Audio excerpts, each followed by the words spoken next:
Thanks for tuning in to another episode of the Urban Scope Podcast. Today I'll be discussing the Dwayne Wade statue controversy. I want to say I looked at maybe 4 or 5 different platforms that discuss this, whether it be ESPN First Take, whether it be Math Hoffa, My Expert Opinion, or just watching it off the Joe Budden podcast. I had my own opinions of it before I watch these, and I try not to watch other people's topic if I'm going to discuss it, but I kind of want to get their perspective on things as well. But it did influence my perspective when it came to this topic.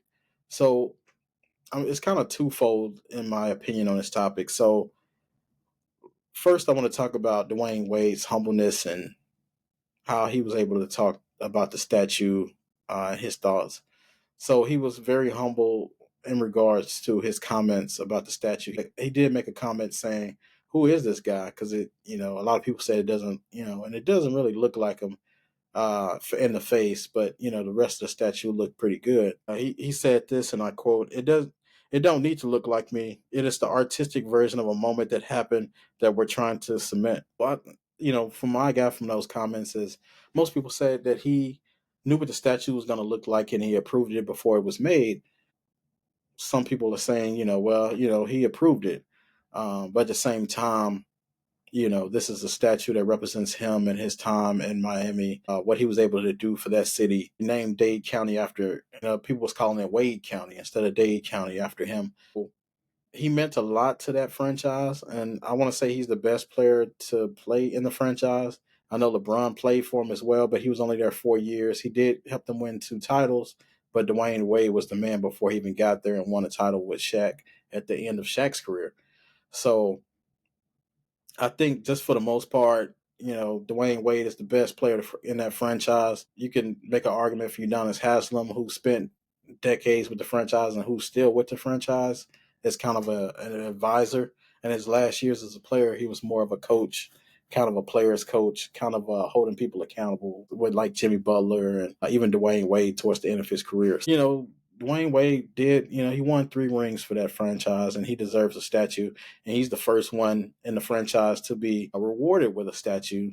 I think, Alonzo Mourning will be next or down the road. He's a VP of player development and programs right now. So he's important to that culture as well. Pat Riley's still running things, and maybe he might have a statue one day, possibly with the Lakers as well. But I think LeBron might have a statue one day as well. It's kind of iffy with Tim, with Tim Hardaway, Mr. Crossover, Jimmy Butler.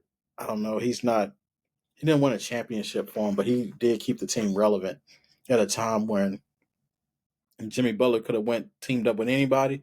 He went to Miami on himself and said, I'm going to bet on myself and stand alone. So, like I said, Jimmy Butler is one of my favorite players for doing that, not just because he's a Marquette alumni. We are Marquette. But, he stands alone and he doesn't go with the flow of the in crowd. He kind of, he doesn't conform to the to the world, and he's able to transcend his own way. So, but it's not always been sunshine for Dwayne Wade in Miami. They did draft him with the 3rd pick in 2003, and they believed him in him and were able to, I think, develop him as a player. But towards the end of his career, he should have been able to write his own ticket. He should have been able to say, I want to play another 3 years, and no matter what my performance is like, I want to finish here as a Miami Heat and not be able to go anywhere else. But we know that wasn't always the case. Towards the end of his career, he wanted a certain amount of money. They didn't offer it to him. He had to go to Chicago. He had to go to Cavaliers with LeBron, and it didn't go well. He ended up coming back to Miami, but most of these franchises are loyal to their players, and for Dwayne Wade to have to leave and go somewhere else, understand going to Chicago because he was from Chicago, probably always, grew up watching Michael Jordan, probably always dreamed of playing in Chicago. So I understand that one. But for him to go to Cavaliers and be able to get money elsewhere and to come off the bench, he wasn't a starter for most of the time. He was backing up J.R. Smith or whoever they had at the time. So for that to happen, it was just a shame. And I think it's a travesty. But like I said, he was able to forgive them And we usually are forgiving people, and he was able to come back and forgive them and work with the team, even though he works with Utah Jazz a lot more now. It's kind of like a minority owner. I think it's just sad to see him have to go out like that at that one point.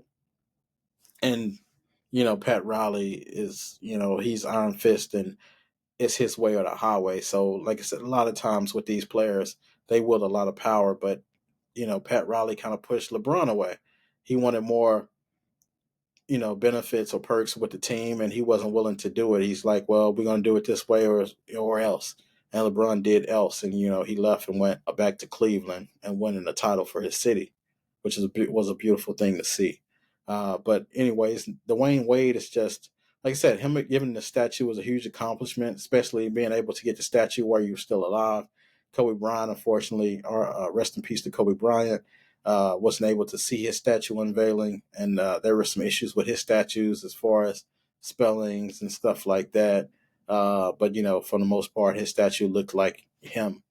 But I've seen someone on TV saying I think it was the Gills Arena podcast, and they were saying, uh, why don't they just get the statues that the NFL uses? And I'm pretty sure the NFL is licensed or contracted out a statue constructor that they probably can't get, and there's probably so many people that does statues because there's not like I don't think there's a big market to make statues. That's not like something people do every day. It's one of those special kind of occasion type of things. But I like Dwayne Wade's response and him just being humble. And if he had a gripe about it, he didn't make a fuss about it, because if he did make a fuss about it, it would have been a story where he was being ungrateful. So just take your wins and your losses when you can take them. So, I commend Dwayne Wade for getting the statue and actually being alive to see the statue of getting the flowers while you can still smell them, so to speak. So thanks for tuning in to another episode of the Urban Scope podcast. Remember to like and subscribe to the videos, and happy Halloween. Be safe.